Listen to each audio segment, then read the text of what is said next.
அன்பு தோழர்களே, அன்பு வணக்கம். இந்த பதிவில் நாம் எடுத்துக்கொண்ட கருத்து, ஒருவருக்கு திருமணம் எப்போது நடக்கும் என்பதை பற்றி அவருடைய ஜாதகத்தை ஆய்வு செய்து சொல்வதுதான் இந்த பதிவின் விளக்கம். இங்கு தெரிகின்ற ராசி கட்டத்தை பாருங்கள். இந்த ராசி கட்டம் ஒரு பெண்ணின் ஜாதகம். இந்த பெண் மிதுன ராசியில் பிறந்து இருக்கிறது. இந்த பெண்ணின் லக்கணம் மீன லக்கணமாக வருகிறது. இந்த பெண்ணிற்கு தற்போது 2025 இறுதி வரை குரு மகாதசை நடந்து கொண்டிருக்கிறது. தற்போது இந்த பெண்ணின் பெற்றோர்கள் வரன் பார்த்து உறவினர்களை அழைத்து திருமணம் நிச்சயம் செய்தார்கள். நிச்சயம் செய்தபடி திருமணம் நடக்கவில்லை, தடை ஏற்பட்டு விட்டது. அதற்கு காரணம் என்னவென்று இந்த ஜாதகத்தில் ஆய்வு செய்து பார்ப்போம். இந்த பெண்ணிற்கு தற்போது குரு மகாதசை நடந்து கொண்டு இருக்கிறது. இந்த ராசி கட்டத்தில் குரு கடக ராசியில் உச்சம் பெற்ற நிலையில் இருக்கிறது. இந்த கட்டத்தில் குரு இருக்கும் இடத்திற்கு குடும்பஸ்தானமாக வரக்கூடிய இடம் சிம்ம ராசியாகும். சிம்ம ராசியை சனி பார்ப்பதால் குடும்பம் அமைய தடை ஏற்படுகிறது.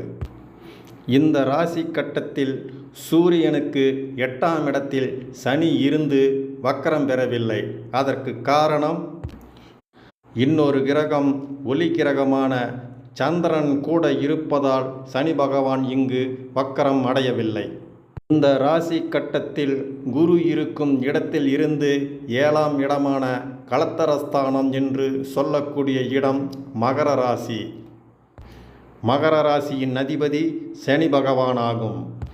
சனி பகவான் இங்கு வக்கரம் அடையாத காரணத்தால் திருமணம் தள்ளிப்போக வாய்ப்பு உண்டு.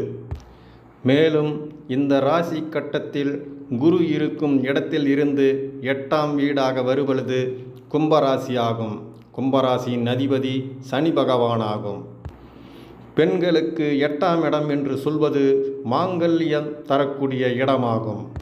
இந்த ராசி கட்டத்தில் குரு மகாதிசை நடக்கின்ற காரணத்தால் இந்த இடத்தில் 8ஆம் வீடாக வருவது கும்பராசி. கும்பராசியின் அதிபதி சனி பகவானாக இருப்பதால் மாங்கல்யத்தை தருவதற்கு தடை ஏற்படுகிறது. அதனால் பெற்றோர்கள் தீர்மானம் செய்யப்பட்ட திருமணம் தடை ஏற்பட்டது.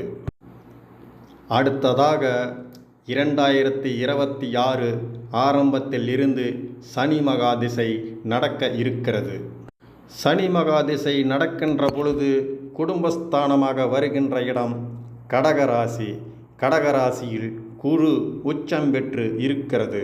மேலும் சனி மகா திசையில் இந்த ராசி கட்டத்தில் சனி இருக்கும் இடத்தில் இருந்து 7ஆம் இடமாக வருவது தனுசு ராசி. தனுசு ராசியின் அதிபதி குரு. குரு இங்கு உச்சம் பெற்று இருக்கிறது. அடுத்தது சனி மகா திசையில் 8ஆம் வீடாக வருவது மகர ராசி.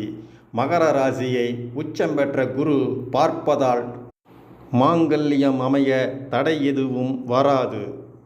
எனவே இந்த பெண்ணிற்கு சனி மகாதிசை நடக்கின்ற காலத்தில் குடும்பஸ்தானமான கடகராசியும் கலத்தரஸ்தானமான தனுசு ராசியும் மாங்கல்யத்தை கொடுக்கக்கூடிய மகர ராசியும் நல்ல நிலையில் இருக்கின்றது.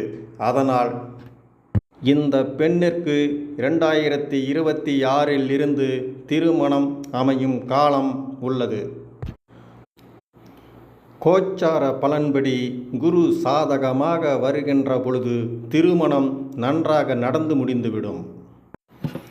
நேயர்களே, இந்த பதிவு உங்களுக்கு பிடித்திருந்தால் லைக் பண்ணுங்கள், நண்பர்களுக்கு ஷேர் பண்ணுங்கள், சப்ஸ்கிரைப் பண்ணுங்கள். நன்றி நேயர்களே. நாம் மீண்டும் அடுத்த பதிவில் சந்திக்கும் வரை நலமே விளையும் நல்வாழ்த்துக்கள்.